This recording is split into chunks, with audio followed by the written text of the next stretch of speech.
This is the new YEMA Granvelle, and in this video I will review it. I had a chance to see this watch at the Vancouver Timepiece show even before it was announced. I honestly wasn't expecting to see such an unusual model from YEMA, and it left a very good impression on me. Now, thanks to the YEMA team, I had a chance to spend some time with this watch. In this video I will tell you my thoughts on this piece. Is this watch worth your attention and money? Let's find out together. I have to warn you from the beginning that I might be a bit biased towards YEMA, because YEMA quickly becoming my favorite brand in that price range. I had the YEMA Skin Diver limited edition for a review and fell in love with that watch so much that I am still thinking of getting one for my collection.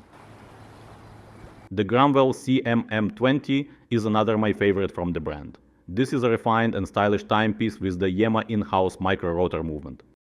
But let's talk first about the design. The Granvelle design is a perfect example of Art Deco done right. Well, in my opinion, of course. I think that design is inspired by the 60s and 70s watch designs. This YEMA model design gives a strong nostalgia. For years I never lived in, because I was born in 1980. The watch gives me the same vibe as the late mid-century modern designs. With all that vintage reference, the watch looks very modern as well. There is no faux patina elements or any other parts to make it look vintage. It doesn't look like any of the usual suspects, neither is copying any trendy designs. I could not remember any known watches with that design. Let me know if you know any watches that look like this Granvelle. I think that this model has its own character and design. We can start with the TV-shaped case and brushed bezel on top with polished bevels. The brushed bezel tones down the watch a bit, but provides an interesting contrast with polished markers. The markers itself are curved out of the painted white markers chapter ring. The ring is sloping down like spectator seats in amphitheater. It nicely frames the dial and making it more prominent on the wrist. The contrast between the blue dial and the white chapter ring provides an additional visual curiosity and makes watch look slightly smaller than it is. And the case dimensions are perfectly balanced in my opinion. At least for my 17 cm wrist. The case size is 39 mm. It has 47 mm lug to lug and it's only 8.6 mm thin according to YEMA. I measured this watch and my digital caliper shows 8.9 mm thickness including back and top crystals. The back case has a sapphire crystal and you can enjoy view of a beautiful in-house YEMA movement with micro-rotor. The sides of the case are decorated with flanks and chamfers pattern. Based on the YEMA information, the whole case design is inspired by the arches of Granvelle Palace in Besançon, the capital of the French watchmaking region where YEMA's workshops are located. I think it's a nice sentimental touch. But let's get back to the dial again, because we are not done here. The concentric guilloche pattern on the dial is unusual and interesting. The pattern reducing the distance and closing at the center of the second hand subdial.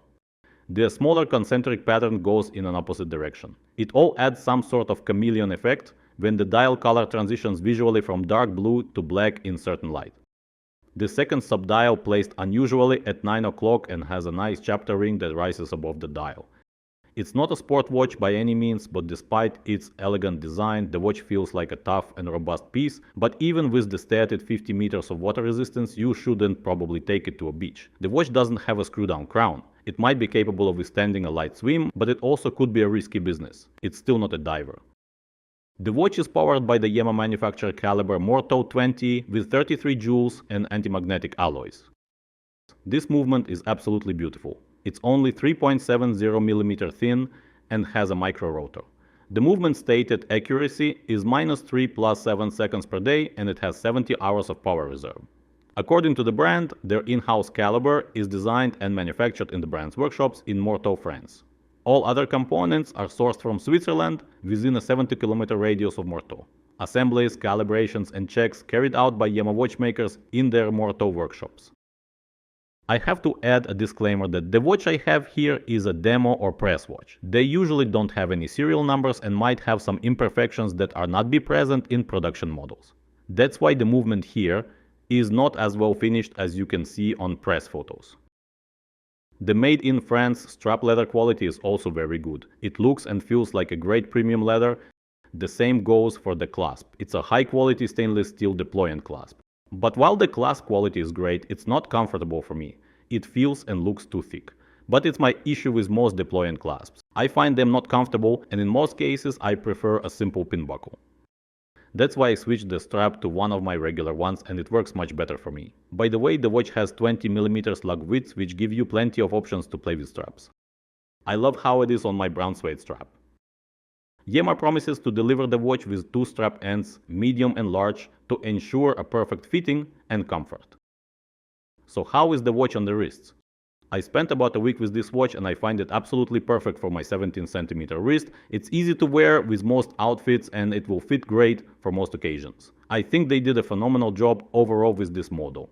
If you want something unique and non-conventional for your collection, it's a really great option. The cool looking in-house movement is a strong bonus that comes with the watch. I really enjoy wearing it. And this model is another watch from YEMA that I would be happy to add to my collection. If you want to see YEMA watches in the metal and live not far from Toronto, I would recommend coming to the Toronto Timepiece Show in September. I am planning to be there as well. Make sure to say hi if you see me there. Thank you for watching. I hope you liked the video. Let me know your thoughts on this YEMA, and if you have any questions about this watch, drop a comment down below. I will see you next time. Happy collecting!